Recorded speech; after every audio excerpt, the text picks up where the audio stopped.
So araw na Sabado guys, no? At ito yung Port Week. At Sabado, dito lang ngayon lang ako nakapag-video. So habol tayo ng vlog, no? So itong bakod na ginagawa nila nung nakaraan. So mga halaman to, di ba?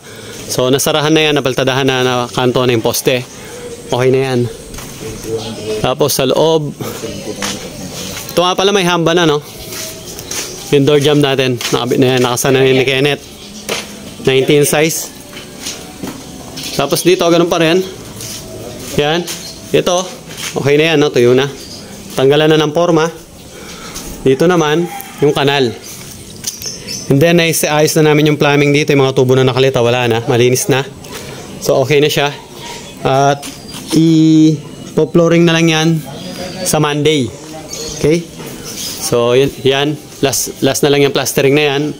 Dito sa, sa may pinto. Pero almost almost done na. Almost tapos na yung plastering work. Dito, mapapansin nyo, dating walang ceiling. Naka-framing, nasara na rin.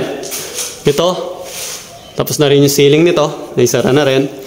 And then, ayun yung mga door jamb na binili namin ni Kenneth. No, para yan dito sa 2 kwarto.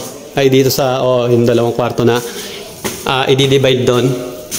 I-relocate kasi yung isang pinto. So, may pakikita ko yun sa inyo next week na. Dito naman, tapos nang malatagan yung flooring. Kung mapapansin nyo, yung nakadoble, yun na yun. Itong part na hindi nadoblehan, hindi, dito meron pa palang isa. Kasi itong part na hindi nadoblehan ito yung open below. So, bubutasan namin yan. Ceiling, tapos na, syempre. Sa wakas, no? Natapos na rin. Yan. Hindi rin biro kasi yan, guys. At namasilyahan na rin halos. Sa Lunes, may darating tayong 2 pintor. Panel box, nandun na. Okay na yan. Switches, nalipat na. Okay na yan. Yan. Ito, door jamb din. Hindi pa nailalagay. Tapos na rin to. Tapos na to lahat. Ayan, no? Ayan. Natapos din yung mabusisi na yan. So, nakaraos na dyan.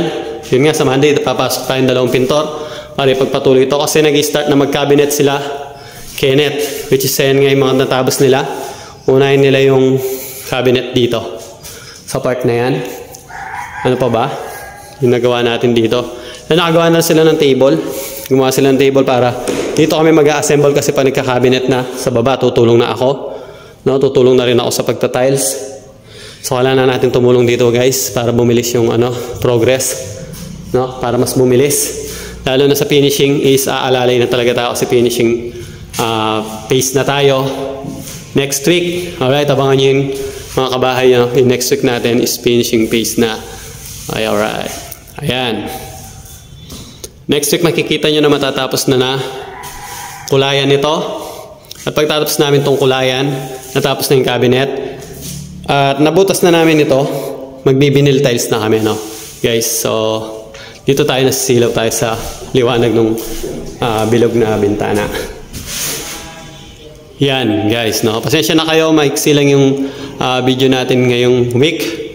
Kasi may mga siningit-singit tayo na trabaho sa DECA, no? Kila Kuya Mon, meron tayong ginawa doon kasi nag-birthday nga siya kahapon. So, shoutout ulit kay Kuya Mon, happy birthday.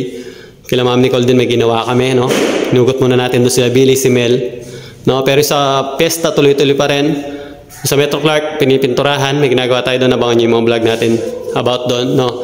So, sa ngayon, ito na muna. So, abangan nyo, papunta na tayo sa exciting part, which is yung finishing phase next week, mga kabahay na yung mga cabinet. Start na namin yan. Or yung tile. So, hanggang dito na muna mga kabahay at salamat sa panonood.